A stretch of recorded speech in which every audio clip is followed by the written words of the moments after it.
Hey guys, welcome to the Commissioners. We are bringing you a special Valentine's Day edition of the Commissioners today. Today we're shifting into NBA talk as the All-Star break approaches. We're going to give you guys top plays from this past week. We're also going to give you trade talk, and we're going to give you our All-Star predictions for All-Star weekend coming up this weekend. We're also going to talk about how each team's been doing so far and who's going to make a playoff push in our opinion. So we're going to start with the top plays. Coming in at number 3, I have the Heat and the Nets. Got Rodney McGruder, who goes into the paint and just gets stuffed by Brook Lopez. This is probably one of the top plays of the years for the Nets. They've been really having it rough. My number 3, Vince Carter dribbles up the court, gives it to Marc Gasol, who passes it through Luis Scola's legs back to Vince Carter for a three-pointer.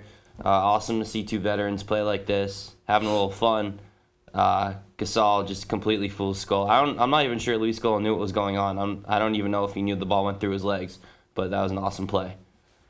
Coming in at my number 2, we have the Clippers traveling to Charlotte to face the Hornets. You have Blake Griffin with the crazy dunk in the paint. You know, Blake Griffin has probably one of these dunks once every week. He's been having a great season so far. He just came off of injury a few weeks ago, and I think with him healthy, DeAndre Jordan healthy, and Paul hopefully healthy eventually, they can make a push in the playoffs. My number 2, John Wall, dribbles up the court, goes through his legs, passes to Otto Porter. The Wizards are doing really well lately. John Wall has become an unbelievable player. He's always been a great scorer, but this year he's been an unbelievable passer. Coming in at my number 1, we have the Wizards and Cavs. This was the game of the week, in my opinion. You have Kyrie with the crazy dribble moves. Bradley Beal is just embarrassed on this play. Oh, my God, and he falls down. Kyrie Irving's best point guard in the league, in my opinion. My number 1, Giannis Antetokounmpo, the Greek freak. One dribble, 3 steps, takes off from the foul line. There's no player in the league that can do this. He's unbelievable. It seems like every other night he's making a highlight reel play, and he looks like a video game character the way he does that. Just unbelievable. The Greek freak strikes again. I know you guys are probably surprised that we didn't include the LeBron shot, but, it just wasn't. It couldn't make our top 3 each. It was a great shot though. We got to give credit to that. It was a lucky shot. He didn't want to bank that shot at all. He wasn't looking to bank that. That was lucky, and he missed a game-winning layup right before that. So we still had to shout it out though because it was a nice shot. It was all right. Respectable. It was okay. He didn't call bank though. So yeah, he didn't call bank. So now we're going to talk about something there was a huge game last week. If you guys didn't know, it was the Warriors and Thunder, and Kevin Durant made his first return to Oklahoma City since he left the Thunder back at the end of last season. Coming into the game during warm-ups, everybody booed him. After a three-pointer by Westbrook goes and has a little bit of a shouting match with Durant. And even though everything was going against Durant, everybody was going against him, everybody was booing him. They had the cupcake posters, Durant still went in and scored 34 points.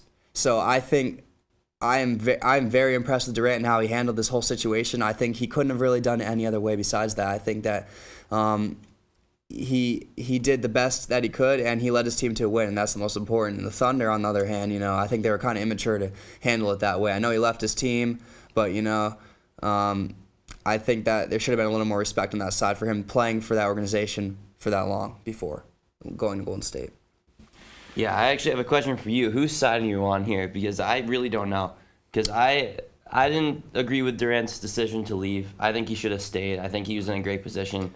They almost beat. They were up 3-1 against the Warriors. They could have beat them. They have the talent to beat them if he had stayed in Oklahoma City. But at the same time, Westbrook's just acting like such a baby over this. He just won't. He won't let it go. I know he's a fiery guy and he's competitive and everything like that. But every time, they play each other, every time Durant's name is brought up, Westbrook just completely overreacts. And I'm starting to now turn and be on Durant's side now just because Westbrook is taking this thing way too far. Yeah, I got to agree. If I'm going to pick a side right now, I'm going to say Westbrook. He left the team. He's not going back. He made his decision. And from there, he knew he was going to get hate. He knew he was going to get this kind of stuff. But he's executed, and he's gone forward. Everybody was hoping that he'd be really bad in the Warriors and not be able to get it done for them. But I respect him so far this season on what he's done with Golden State. Although I'm not a Warriors fan, and although I don't want them to win the finals, I respect Durant going to a team like this and still being able to average the amount of points he's averaging at 20-something a game with Curry and Klay Thompson on his side. I know that Westbrook didn't pass the ball much to him, so that was also a reason why he left, and I know that was a big reason. Westbrook does not pass the ball, so I understand why he left. Going to Golden State was a little iffy, but he's handled it well for what he's done so far, what he's been able to do so far this season with the Warriors. Yeah, Westbrook's definitely a tough guy to play with. I mean, as far as he's definitely not a traditional point guard. He does get a lot of assists, but the ball is always in his hands, and he's going to run down the shot clock and do what he wants. He's not going to give up the ball very easily, and I think that's one, like you said, definitely one of the factors why Durant left. Agreed. Our next segment of the show is going to be trade talk. Now we're approaching the trade deadline, and there have been a few trades so far. Mason Plumlee for Joseph Nurkic. Nurkic was on the Nuggets, and he got traded to the Blazers. Plumlee came over to the Nuggets. Who won that trade? I would have to say the Blazers won that trade.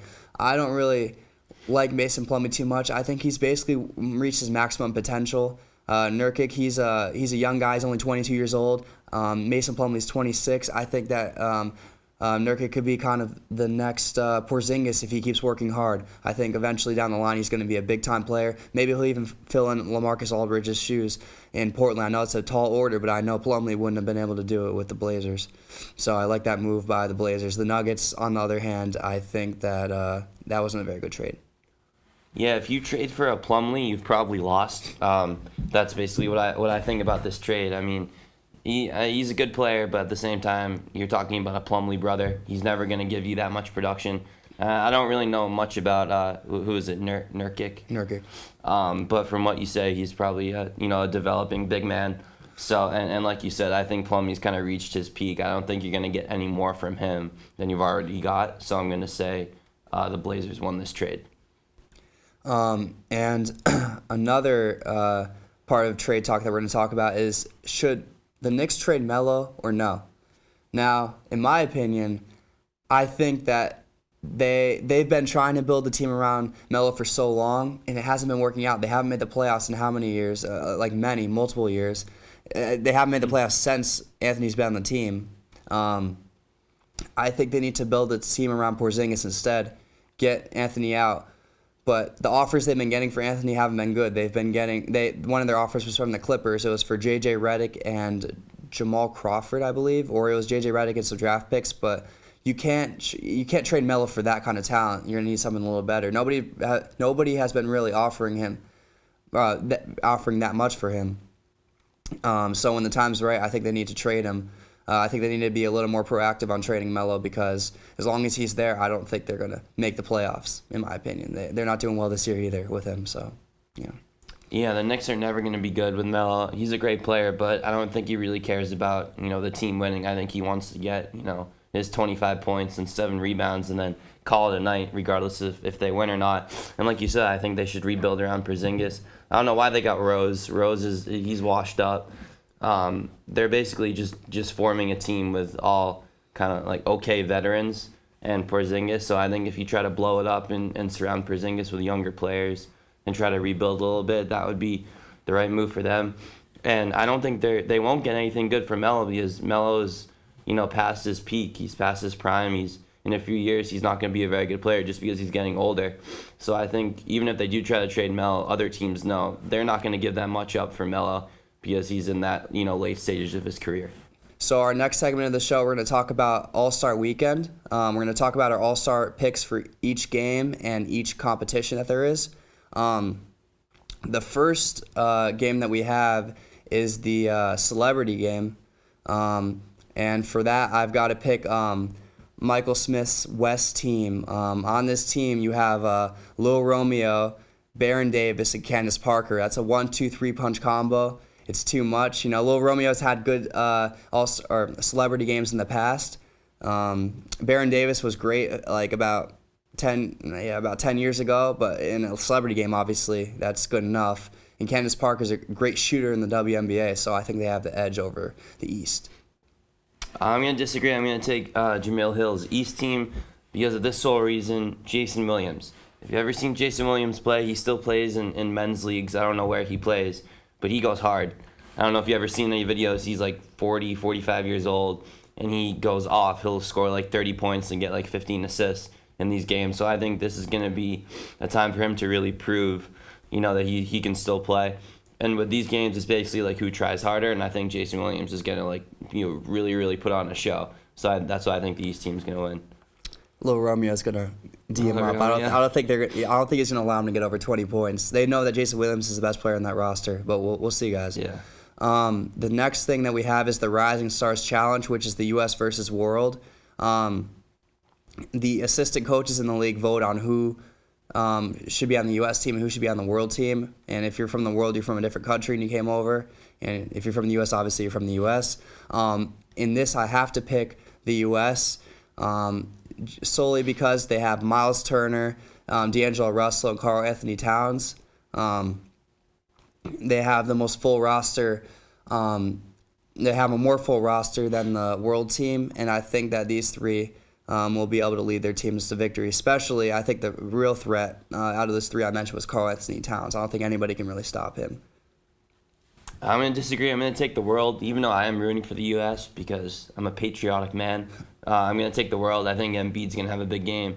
I think the combination between Embiid and Porzingis is something that the U.S. can't really handle. I mean, they have Okafor. Towns is amazing, but Turner's, he's been okay. Okafor has kind of been a bust. Those two big men are going to play really well. And I think the World team's going to play better together, actually, because American basketball is more about one-on-one, and overseas they do play a little bit more team-oriented basketball. That's kind of, the stereotype, I guess, that you could say about world basketball. So I think they're going to probably play a little bit better together. So that's why I'm going to take the World. World basketball is good, but who's won the last few medals in the Olympics for basketball? The Americans, mm-hmm. But that would be the USA team, not just these guys. Not just these guys. Oh, you're right. But I think they do have a better overall talent, but we'll see when the time comes. The next thing that we have is the Skills Challenge. In this one, last year, Karl Anthony Towns, I believe, won it. So, even a big man could go out there and win the skills competition. But in this one, I'm going to have to go with a point guard who's been having an amazing year, Isaiah Thomas. He has been having a historic year this year. He gets it done for the Celtics. Hopefully, they'll make a run to the finals under him. I'm a big Celtics fan, so I love Isaiah Thomas. He's been having a great year, and I think he'll be able to win this challenge. I have to agree. I'm going to take Thomas as well. I think in these challenges, it's like obviously who wants it more, because a lot of guys just kind of coast. But Thomas always plays with a chip on his shoulder. I think he's one of those guys where no matter what he's doing, he's going to give 110%. So I think he's going to really go hard in this challenge. I think he's going to win. Our next challenge that we're going to talk about is the three-point competition. Last year, Klay Thompson won, and the year before, Steph Curry won. So it's been all Golden State the past few years, and Klay Thompson's coming back for another time. I think he's going to win it again, be a two-time straight champion of the three-point competition. He's been lights out this year, and I don't really see him losing to anybody else that he's competing with in the dunk competition. I think he's the best shooter in the league besides Steph Curry. I'm going to go Kyrie Irving here. I think Klay Thompson, he already won. He's going to maybe coast a little bit here, and it's hard to win two of these competitions in a row. And I just think that guys who haven't won it really want to prove themselves and say that they're the best three-point shooter. So I think Kyrie, I'm not sure how good he's going to do in this kind of format, but he's great off the dribble. I know this is kind of like a pick the ball up and shoot kind of deal, but I still think he can be great. So I'm going to pick Kyrie Irving. Next, we're going to talk about the slam dunk contest. In this one, I'm going to have to go with DeAndre Jordan. He's had explosive dunks all his career. I think he could really do something big, hopefully replicate maybe the Dwight Howard Superman that happened back a few dunk contests ago. Or maybe Blake Griffin over the car dunk, something really impressive. I think he's going to shock everybody and end up winning this. Aaron Gordon's also in this competition, who came runner-up last year, but I think DeAndre Jordan's the better athlete out of these two, so I think he'll be able to win. What do you think? I'm gonna take Aaron Gordon. I think he's a little bit ticked off from last year. I think he should have won that competition against Zach LaVine, and this year he's gonna be out to prove that he's gonna avenge that loss and prove that he is the best dunker in the world. And yeah, I just think he's gonna have a little bit of a chip on his shoulder. DeAndre Jordan's really good, but he's just too big. I don't think he can do anything really athletic. He's gonna go for more power dunks, and I think people like seeing like the crazy twists and turns and 360s and everything like that. That's something Aaron Gordon can definitely do. So I'm going to pick Aaron Gordon. Interesting pick. Next, we're going to go into our favorite dunks of all time, each of us. So my favorite dunk of all time was back when Jalen Green of the Timberwolves was in the dunk contest. This dunk was pretty crazy. He went and he dunked it. He's going to go and he's going to blow out the candle of the cupcake. He had a cupcake up on the rim and he blew it out and he dunked it without the cupcake even moving 1 inch. I think that was the most creative dunk I've ever seen and is my favorite of all time. All right, so my favorite dunk of all time, I don't even like Dwight Howard, but the Superman dunk was unbelievable. The fact that he caught the ball and just threw it in, he didn't even dunk it. He literally just threw it like a football right into the hoop. I thought it was unbelievable. That night was amazing for him. He was just proved that he is an unbelievable athlete and he could do things like that. He also dunked on a 12-foot rim, which I thought was great. And again, I really don't like him as a person, but I think that dunk is something that no one could ever do. It's not even a dunk. It's just like redefining what it means to dunk the basketball. I mean, it wasn't the quote-unquote best dunk of all time, but it was definitely my favorite. Those were two memorable dunks, and hopefully we'll have some more memorable dunks this year. Our last part of game picks for All-Star Weekend is going to be the East versus West All-Star Game. This is going to be pretty exciting this year, and I think that the West has too much on their side. I think they're not going to be overwhelming favorites because the All-Star Game is always close, but they're going to be able to put it away in the end because they have Westbrook, Harden, and Curry, Karl Anthony Towns. They have way too much to offer. I've always thought the Western Conference was better than the Eastern Conference, and they'll show in the All-Star Game that they're the more powerful conference, and they'll get the win. I'm going to go with the East because of this reason. Brad Stevens is coaching the East, and Brad Stevens is going to coach as hard as he can, even though it's an All-Star game. It really doesn't matter. He's one of those guys he's going to he might like draw up plays and everything, even though no one ever does that in the All-Star game. I do agree the West has much better talent than the East, but I think, also Durant and Westbrook are on the same team. That could be a little dicey. They have a lot of good individual players. I don't know how well they're going to work as a team. I guess you don't really need to work well as a team during the All-Star game. But I do think Brad Stevens is going to actually try to win this game, which no All-Star coach ever does, but he's the kind of guy to do that. So I'm going to take the East. The thing that I agree with there is I think the East will have better team chemistry. You're not going to see Westbrook and Durant playing well together. You know what I'm saying? For example, there's a lot of heat in the West between players, a lot of more feuds than the Eastern Conference players together. So that's something to think about going into this game. So that was our NBA special, Valentine's Day special of the Commissioners for this week. Thank you guys for watching, and we will be back soon with more NBA coverage. Thank you. Go Celtics. Go Celtics.